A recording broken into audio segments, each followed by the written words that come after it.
ਕਬਰਾਂ ਤੱਕ ਦੇ ਸਫ਼ਰ ਮੁਕਾਉਣੇ, ਕੀ ਖੇਡ ਤਮਾਸ਼ੇ, ਕਈ ਰੋਣੇ, ਕਈ ਝਗੜੇ, ਕਈ ਖੁਸ਼ੀਆਂ, ਕਈ ਹਾਸੇ।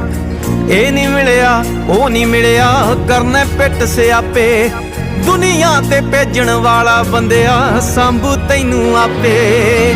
ਦਾਣਾ ਪਾਣੀ ਓਏ ਉਹਨੇ ਪਹਿਲਾਂ ਲਿਖਿਆ, ਤੇਰੀ ਨਜ਼ਰ ਬੇਚੈਨ ਤੈਨੂੰ ਤਾਂ ਨਹੀਂ ਦਿਖਿਆ। ਦਾਣਾ ਪਾਣੀ